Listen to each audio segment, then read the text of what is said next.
हरे कृष्ण राधे राधे। आज मैं भगवान का शरण में आया हूँ। भजन पूजन कीर्तन मनन करता हूँ। आइए कुछ मैं आपको भी ये महाप्रसाद देने आया हूँ। भगवान ज्ञान दीपक चैनल में आपका स्वागत है। हृदय परिवर्तन करें और कैसे करें, एक संक्षिप्त विवरण मैं आपको बताने जा रहा हूं। वस्तुतः माया की दो शक्तियां हैं, अवरणात्मिक शक्ति तथा प्रक्षोपात्मिका शक्ति। जीव को अज्ञान से ढक देती है।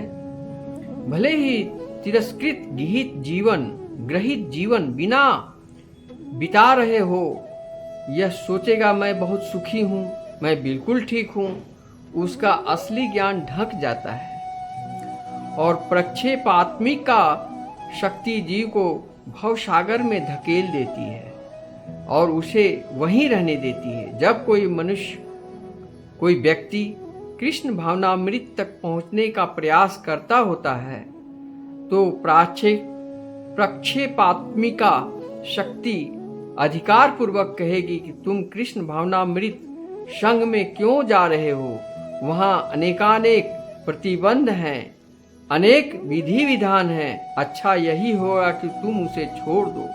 और बद्ध जीव सोचता है, अरे हाँ, यह कृष्ण भावनामृत व्यर्थ है, इसे छोड़ देना ही ठीक है। जो जितना ज्यादा पापी है उसे माया कृष्ण भावनामृत या कृष्ण भावना भावित होने से उतना ही अधिक रोकेगी। यही माया के लिए अप्रासंगिक कार्य है जो उसे करना पड़ता है। वह पुलिस विभाग जैसी है। पुलिस किसी की शत्रु नहीं है, किंतु जब कोई अपराध करता है तब उसे बंदी बनाती है, कारागार में डाल देती है और दंडित करती है। इसी तरह पापी जीवों को दंड देने के लिए परम सत्ता कृष्ण द्वारा माया को नियुक्त की गई है। ये माया बड़ा ही खतरनाक है मेरे भाई, मेरे सनातनियों। जिसको आप समझते हो बंगला, कार, गाड़ी, बैंक बैलेंस सब भरा है तो मैं बहुत सुखी हूँ, लेकिन नहीं, इससे बड़ा दुखी कोई और नहीं। यद्यपि भौतिक जीवन की गांठ को काटना बहुत ही कठिन है, फिर भी भागवत हमें रास्ता बताता है। यदु नुध्याशिना युक्ता कर्म ग्रंथि दिबंधनम छीदंती। कृष्ण स्मरण रूपी तलवार से आप भौतिक जीवन की कठोर गांठ को काट सकते हो। कृष्ण का स्मरण करने का सर्वश्रेष्ठ उपाय सदैव हरे कृष्ण कृष्ण कृष्ण हरे हरे, हरे राम राम राम हरे हरे का जप करना है। महामंत्र के जप इस तलवार को ग्रहण करो।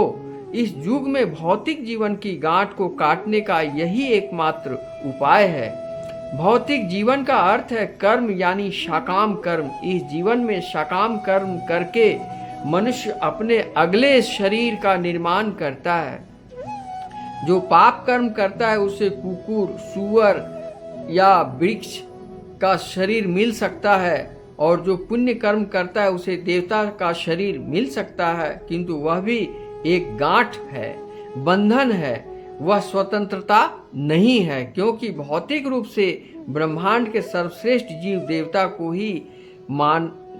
को भी मारना पड़ता है। लोग भौतिक दृष्टि से समृद्ध होकर सुखी बनने का प्रयास कर रहे हैं। वे ये नहीं जानते कि जीवन का उद्देश्य कृष्ण भावनामृत प्राप्त करना है। न ते विदु स्वार्थ गतिम हिंग विष्णु। वे सोचते हैं कि मोटर कारों की संख्या बढ़ाकर हम सुखी होंगे। यह माया है। मोटर कारें आपको सुखी नहीं बना सकती। ये मोटर कार सभ्यता का अधिकाधिक 100 वर्षों के भीतर समाप्त हो जाएगी। हम जो भी वस्तुएं तैयार करते हैं, तथाकथित साम्राज्य, तथाकथित भौतिक सभ्यता, वे एक न एक दिन समाप्त हो ही जाएगी। ये सारी वस्तुओं से हृदय में अनेक ग्रंथियां बनती है जो हमें बंदी बनाकर यह सोचने के लिए बाध्य करती है कि यह कृष्ण भावनामृत आंदोलन किस काम का है। हमारे पास 3 दर्जन कारें और 3 दर्जन शराब की बोतलें हो तभी हम सुखी होंगे, यह भ्रांति है। माया से बद्ध किसी व्यक्ति के भाव में नरोत्तम दास ठाकुर गाते हैं, सत्संग छाड़ी केनु असते विलास, ते कारणे लागिन ये कर्म बंधन फांस। हाय मैं कृष्ण के भक्तों का संग त्याग दिया, क्योंकि मैं भ्रामक भौतिक सुख का भोग करना चाहा था। इस तरह मैं कर्म के जाल में फंस गया हूँ। यहाँ नरोत्तम दास सत्संग शब्द का प्रयोग करते हैं, जिसका अर्थ है कृष्ण भक्तों की संगति। सत्संग कृष्णा भावनामृत आंदोलन प्राप्त हो सकता है, जहाँ श्रीमद् भागवत गीता सुना जा सकता है, हरे कृष्ण का कीर्तन किया जा सकता है और शुद्ध बनने का अभ्यास किया जा सकता है। इसके ठीक विपरीत असत संग यानी बुरी संगति से जो मनुष्य को नशा, अवैध संबंध, मद्यपान तथा अनेक पाप कर्मों के मार्ग पर ले जाता है। विज्ञापन करता असत संग है। आओ कूल ठंडा सिगरेट पियो, अपने मस्तिष्क को शीतल बनाओ। अरे ये धूर्त, भला सिगरेट पीने से कोई शीतल कैसे बन सकता है? क्या अग्नि का धुआं लेने से कोई ठंडा हो सकता है? फिर भी विज्ञापन किए जा रहे हैं। इनसे आकृष्ट मूर्ख लोग शीतल बनने के लिए सिगरेट पीते हैं। यह पूरी तरह से माया है। किंतु जो मनुष्य थोड़ा सा बुद्धिमान है, वह तुरंत ऐसे विज्ञापन के विरोधाभास को देख लेता है।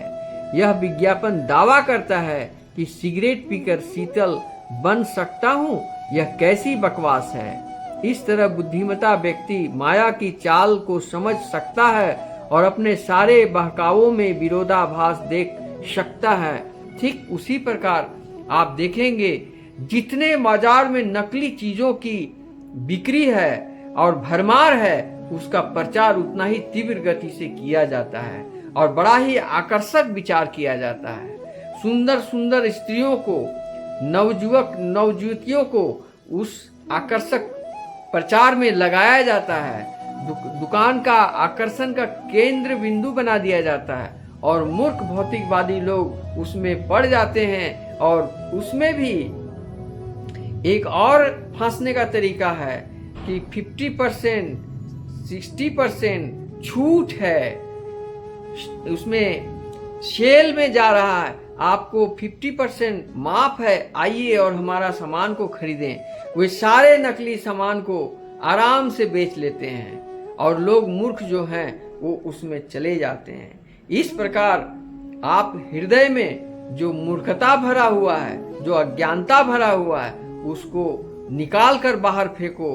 और आपके हृदय में जो धूल जमी हुई है, जिस आईना से आपको धूल जमी हुई है, उसमें आपकी चेहरा दिखाई नहीं देंगे तो परमात्मा कैसे दिखाई देंगे? तो आइए इस धूल को मिटाने के लिए क्या करना है।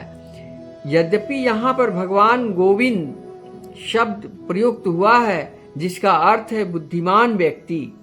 जब कोई वास्तव में बुद्धिमान बन जाता है तो उससे पूछना चाहिए, मैं इस कष्टमय अवस्था में क्यों हूँ? मैं मरना नहीं चाहता, किंतु मृत्यु आती है, तो ऐसा क्यों? मैं रोग नहीं चाहता, फिर भी रोग होता है, क्यों? मैं बुढ़ापा नहीं चाहता, किंतु वह मुझ पर बलपूर्वक लाद दिया जाता है, क्यों? मैं युद्ध नहीं चाहता, लेकिन सरकार का कानून मुझे युद्ध में घसीटे ले जा रहा है, क्यों? बुद्धिमान व्यक्ति को ये सारे क्यों प्रश्न पूछने चाहिए। सनातन गोस्वामी ने गुरु से पूछताछ करने का सही मार्ग दिखलाया है। जब वे श्री चैतन्य महाप्रभु के पास पहुंचे तो उन्होंने पूछा कि के आमी केने अमाय जारे तापत्रय। सनातन गोस्वामी ने पूछा, मैं कौन हूँ? मुझे जीवन की इस कष्टमय स्थिति में क्यों रखा गया है? हे प्रभु, चूंकि मैं राजा का मंत्री हूँ और कुछ संस्कृत तथा अरबी भाषा जानता हूँ, इसलिए सर्व सामान्य लोग मुझे पंडित यानी विद्वान कहते हैं, किंतु मैं आपको स्पष्ट कर रहा हूँ कि यदि मैं यह भी नहीं जानता कि मैं कौन हूँ और क्यों कष्ट भोग रहा हूँ, मेरी शिक्षा का क्या मूल्य है, यह बुद्धि क्या है। बुद्धि आत्म संयम से प्रदर्शित होती है। कुत्तों और बिल्लियों में आत्म संयम नहीं होता। सांड, बिल्ला या कुत्ता जैसे ही अपनी किसी मादा को देखेगा तुरंत बलात्कार कर बैठेगा, फिर भी वह दंडित नहीं होगा। किंतु यदि कोई मनुष्य यही कार्य सड़क पर करे तो उसे तुरंत गिरफ्तार कर लिया जाएगा। बलात्कार करने की प्रवृत्ति पशु तथा मनुष्य दोनों में पाई जाती है, किंतु मनुष्य को आशा की जाती है कि वह संयम बरतेगा। निसंदेह मनुष्य जीवन आत्म संबंध से निर्मित है। आप जितना ही अधिक अपने आप को संयमित करेंगे, आप उतना ही अधिक पूर्ण मानव बनेंगे, और आप इंद्रियों को जितना छूट देंगे उतने ही आप पशु बनेंगे। लोग यह नहीं जानते कि वे स्वतंत्रता चाहते हैं, किंतु स्वतंत्रता के नाम पर वे पशु बनते जा रहे हैं। यही उनकी यथाकथित सभ्यता है। अतः हमें भगवान के आदेश का पालन करना है। कोविद अर्थात बुद्धिमान बनना है। बुद्धिमान व्यक्ति को श्री कृष्ण की स्मरण की तलवार अनुध्यासिना लेकर भौतिक भोग से आसक्ति की गांठ को काट देनी चाहिए। अनुध्यासिना शब्द में उपसर्ग अनु का अर्थ है। अनु का एक अर्थ है अनुगमन करते हुए। इसका अर्थ यह हुआ कि हमें प्रमाणिक गुरु या आचार्य के पद चिन्हों के अनुगमन करना चाहिए। आचार्य जो भी शिक्षा दें तथा अपने दृष्टांत से व्यवहार में दिखाएं, उसका हमें पूरा पूरा पालन करना चाहिए। अनु का अर्थ है सदैव। यदि हम जगत में जन्म मृत्यु से बंधने वाले कर्म की गांठ को काटना चाहते हैं, तो हमें कृष्ण के स्मरण सदैव करना चाहिए।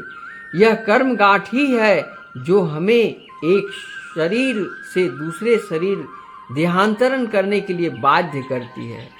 यह डार्विन का विकास सिद्धांत नहीं है, जिसमें कहा जाता है कि प्रकृति शरीरों का क्रमिक विकास करती है, बल्कि प्रत्येक आत्मा इस जीवन में अपने कर्मों से अपने भावी शरीर को निश्चित करता है। शरीर पहले से ही रहते हैं और जीव अपने कर्म के अनुसार किसी विशेष प्रकार के शरीर में प्रवेश कर जाता है। मान लीजिए कि मैं इस जीवन में इतना घृणित कार्य करता हूँ, मेरे अगले जीवन मुझे कुत्ता बनने का दंड भोगना पड़े, तब मुझे किसी कुतिया के गर्भ में प्रवेश करना होगा और वह मुझे कुत्ते के शरीर प्रदान करेगी। अंत में मैं बाहर आऊँगा और कुत्ते के जीवन का अनुभव करूँगा। यह कर्म का नियम है। तो आप कुत्ता बन सकते हैं, तो आप देवता भी बन सकते हैं। मनुष्य होने के नाते आपको इनमें से कुछ भी एक बनने की सुविधा है। या तो कुत्ता बन जाओ या देवता बन जाओ, बस आपको चुनना मात्र है। जैसा कि भागवत गीता 9 अध्याय का 25वां श्लोक में श्री कृष्ण कहते हैं, यान्ति देवव्रता देवप्रीतिन्यन्ति पितृव्रता भूतानि यान्ति भूतेज्या यान्ति मध्य जिनो अपि माम। जो लोग देवता की पूजा करते हैं वो देवताओं के बीच जन्म लेंगे। जो पूर्वजों को पूजा करते हैं वो पुरखों के पास जाते हैं। जो भूतों की पूजा करते हैं वे उन्हीं प्राणियों के बीच जन्म लेंगे। किंतु जो मेरी पूजा करेंगे वो मेरे साथ रहेंगे। किंतु यदि आप आध्यात्मिक जगत में भगवान के साथ रहना चाहते हैं तो आपके पास उनके जैसा शरीर होना चाहिए। जिस तरह यदि आप पानी में रहना चाहें तो आपका शरीर मछली जैसा होना चाहिए। यदि आप भगवान के साथ नहीं रहना चाहते, यदि आप अनियंत्रित इंद्रिय भोग करना ही चाहते हैं, तो आप सूअर का शरीर धारण कर सकते हैं। प्रकृति हर मनुष्य को अपना भविष्य चुनने का अवसर प्रदान करती है, किसी को बाध्य नहीं किया जाता। इसलिए मनुष्य को बुद्धिमान बनना चाहिए और पूछना चाहिए कि मैं भौतिक बंधन से किस प्रकार मुक्त हो सकता हूँ। पूर्ण पुरुषोत्तम भगवान श्री कृष्ण भगवद गीता 4 अध्याय का 9वां श्लोक में इस प्रश्न का उत्तर देते हैं। भगवान कहते हैं, जन्म कर्म च मेव दिव्यमेव यो वेत्ति तत्वतः त्वकत्याव देहं पुनर्जन्म नैति मामेति शो अर्जुनम।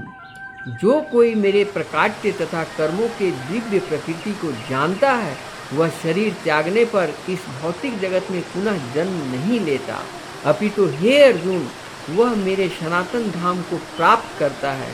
यहाँ पर श्री कृष्ण कहते हैं कि व्यक्ति को उन्हें यथार्थ रूप में तत्वतः जानना चाहिए।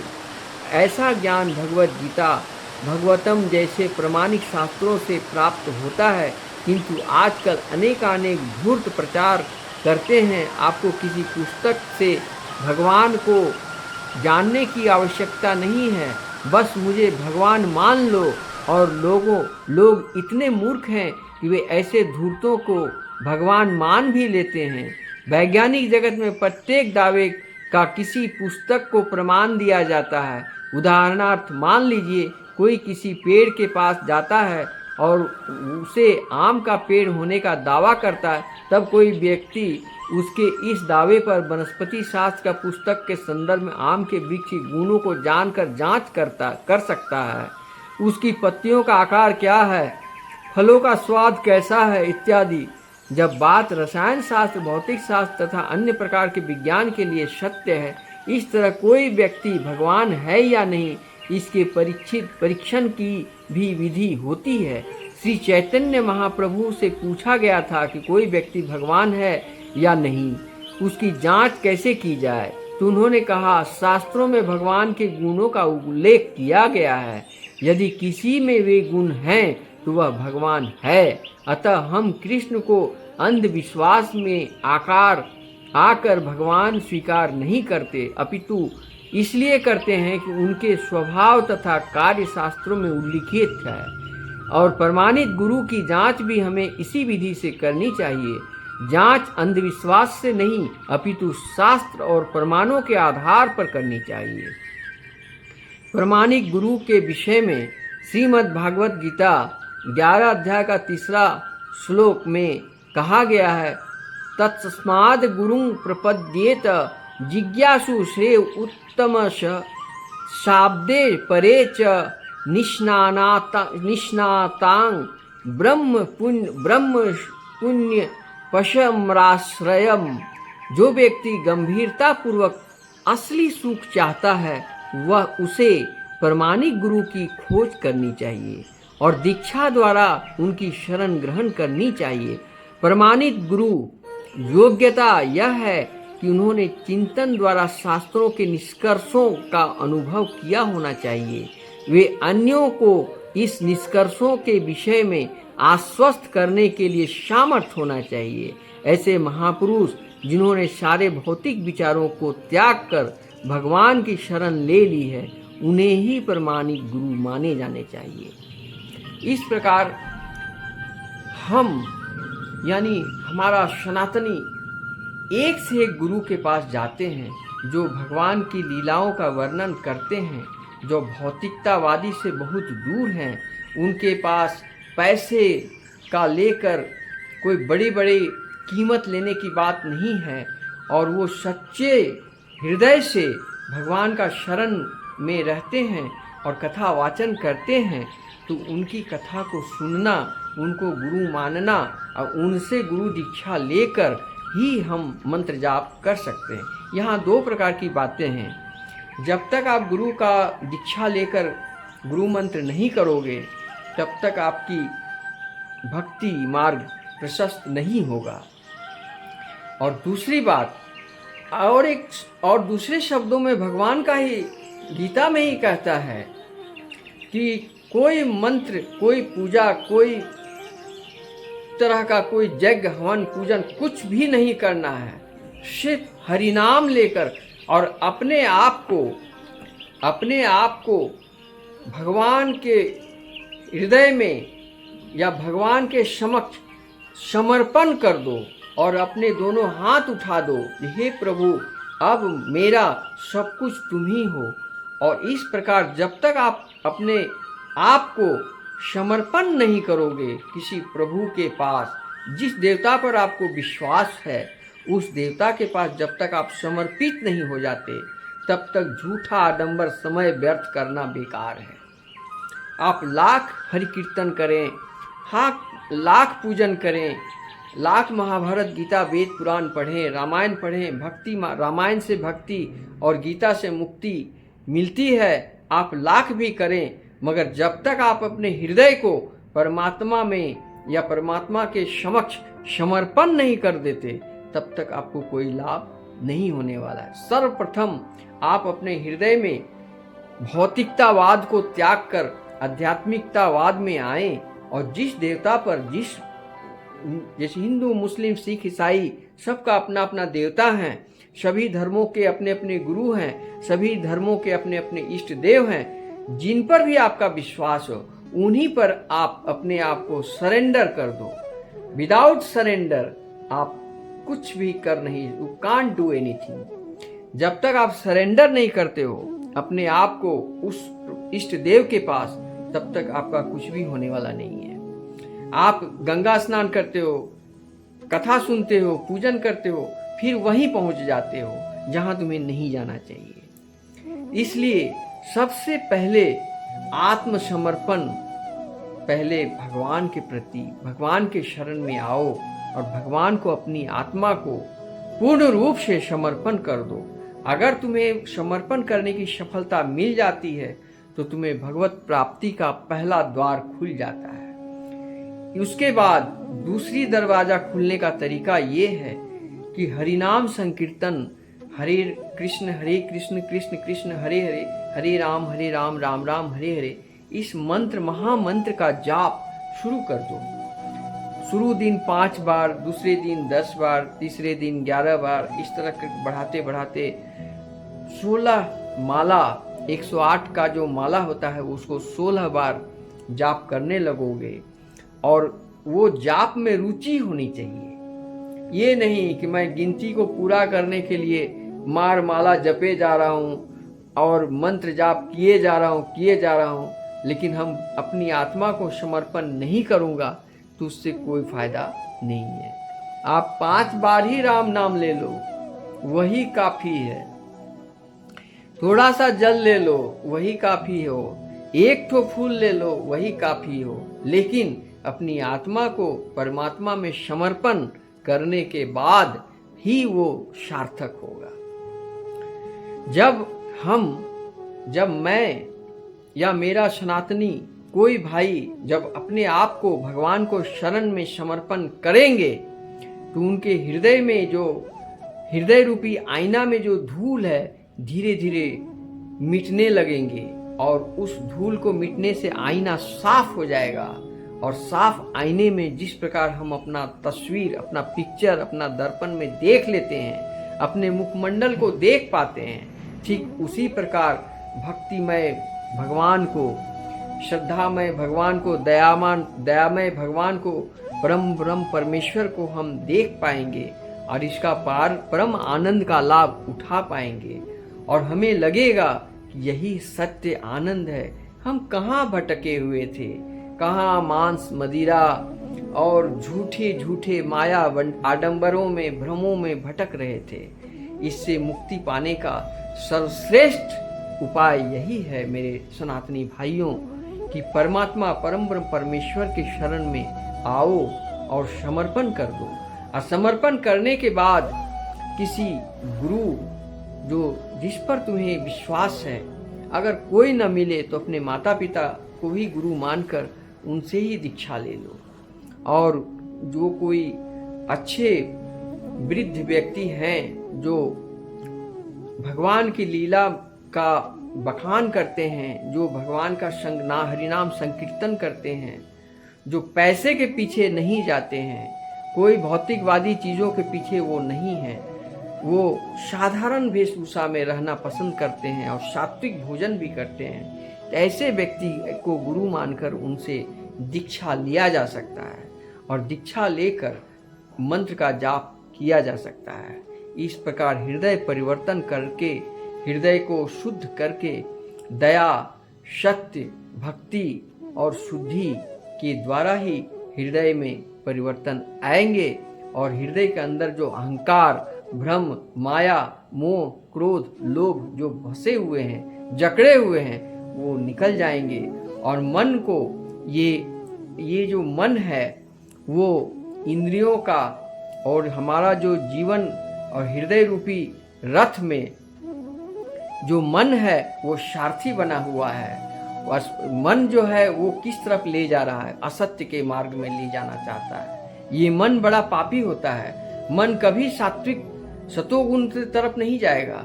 उस पर जाने के लिए मन को वश में करना होगा और मन को चाबुक मार के कहना होगा कि तुम उस तरफ मत जाओ, तुम सात्विक रास्ते में, जहाँ सत्य है, जहाँ धर्म है, जहाँ अर्जुन है, जहाँ श्री कृष्ण है, उस तरफ रथ को ले चलो।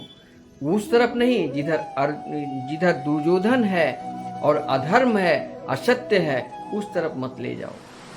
तो इस प्रकार ये मन रूपी रथ, ये आत्मा रूपी, हृदय रूपी रथ को मन रूपी सारथी जो बना हुआ है, इस सारथी को के बस में तुम मत हो जाए। यही मन तुम्हारा शत्रु भी है और यही मन तुम्हारा मित्र भी है। अगर ये मन तुम्हारा वश में है तो ये मित्र है, लेकिन अगर यही मन के वश में तुम हो तो तुम्हारा ये शत्रु है। तुम्हारा शत्रु कोई बाहर से नहीं, तुम्हारे अंदर ही है, वो ही तुम्हारा मन जो तुम्हारे नियंत्रण में नहीं है। इसलिए मन को नियंत्रित करना, हृदय को परिवर्तन करना, अपने आप को भगवान के समक्ष समर्पण करना ही भक्ति मार्ग है। राधे राधे। प्रेम से बोलो वृंदावन बिहारी लाल की जय। राधे राधे। हरे कृष्ण कृष्ण कृष्ण हरे हरे, हरे राम राम राम हरे हरे।